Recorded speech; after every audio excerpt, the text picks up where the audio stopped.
ये कहानी वैश्य प्रेम में घिरे बिल्वा मंगल की है। बिल्वा मंगल एक ब्राह्मण पुरोहित का बेटा था जो अपना सारा समय एक चिंतामणि नाम की वैश्या के कोठे पर व्यतीत करता था। दुखी हो उसके पिता ने सोचा अगर इसकी शादी कर दी जाए तो यह सुधर जाएगा। इसी सोच के साथ उन्होंने उसकी शादी एक सुंदर कन्या से कर दी। शादी के बाद भी बिल्वा मंगल में कोई बदलाव नहीं आया। वो पहले की भांति ही चिंतामणि वैश्या के कोठे पर पड़ा रहता। कुछ दिनों के बाद उसके पिता की मृत्यु हो गई। बिल्वा मंगल को चिंतामणि के कोठे से बुलाया गया। उसके आने पर दाह संस्कार हुआ। उसके पिता ने मरने से पहले ही सारी संपत्ति मंगल की पत्नी के नाम कर दी थी। उसको जब यह मालूम हुआ तो उसने अपनी पत्नी से सारी संपत्ति अपने नाम लिखवा ली। कुछ दिन तो वो अपने घर अपने पिता की मृत्यु के बाद रुका, परंतु सारे क्रियाकर्म होने पर वैश्या प्रेम में अंधे बिल्वा को चिंतामणि से मिलने की घनघोर इच्छा हुई। एक रात को वह सारी दौलत लेकर चिंतामणि के कोठे पर जाने के लिए सोचकर निकला ही था। वैश्या चूड़ामणि से मिलने की चाह में बिल्वा मंगल घर से निकला तो आंधी तूफान चल रहा था। नदी में बाढ़ आई हुई थी, पर बिल्वा मंगल को तो चिंतामणि से मिलने की लगन लगी हुई थी। बाढ़ की परवाह किए बिना वह रात को अंधेरे में एक काठ के टुकड़े जैसी चीज पर बैठकर नदी पार कर गया। नदी के पार पहुंचकर बारिश में वह चिंतामणि के कोठे की ओर भागा। वहां पहुंचकर उसने देखा कि चिंतामणि का कोठा बंद है। उसने दरवाजा खटखटाया, परंतु रात में किसी ने दरवाजा नहीं खोला। बिल्वा मंगल चिंतामणि के मोह में इतना पागल था कि वह किसी तरह भी उसके पास पहुंचना चाहता था। उसने देखा कि छत से एक रस्सी लटक रही है। बिल्वा मंगल ने सोचा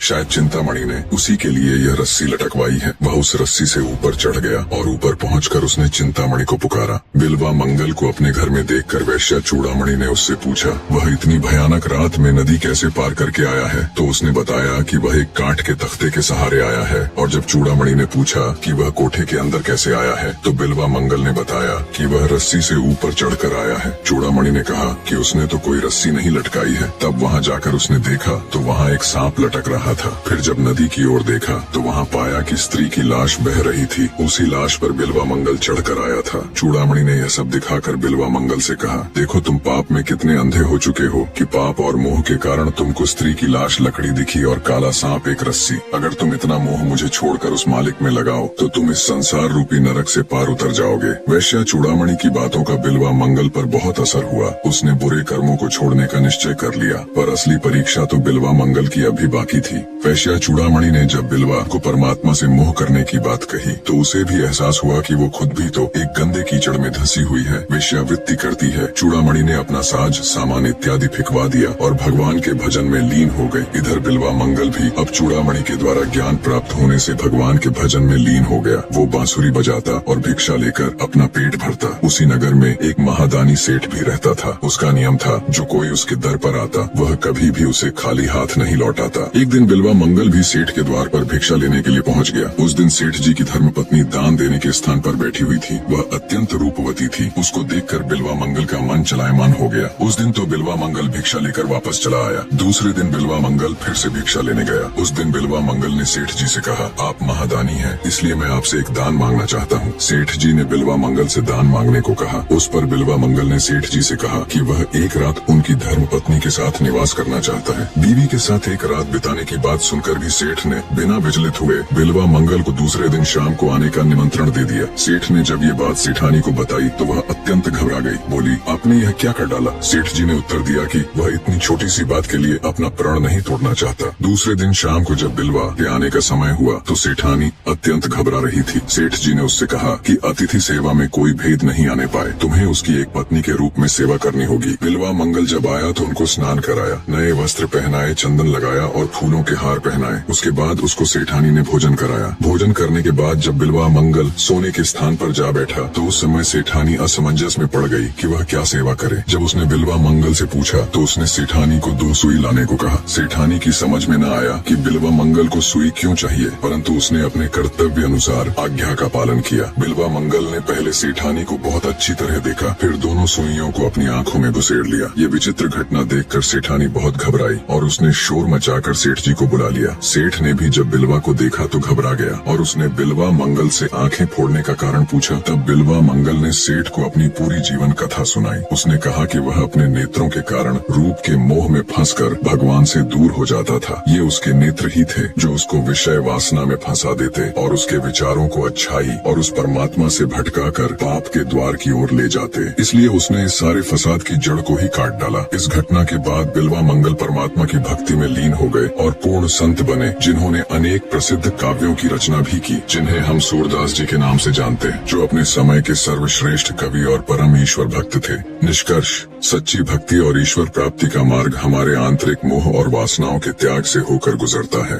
बिल्वा मंगल यानी सूरदास जी ने अपनी आंखों को प्रतीकात्मक रूप से त्याग कर यह सिद्ध किया कि जब तक हम विषय वासना और सांसारिक आकर्षणों से ऊपर नहीं उठते, तब तक ईश्वर की सच्ची अनुभूति संभव नहीं होती। यह आत्मज्ञान और विवेक की यात्रा है, जिसमें बाहरी सौंदर्य और भौतिक सुखों का परित्याग कर हमें अपने अंदर की दिव्यता को पहचानना होता है। भगवान की प्राप्ति केवल वही कर सकता है जो अपने इंद्रियों और मन पर विजय प्राप्त कर पूर्ण समर्पण और त्याग के साथ भक्ति करता है।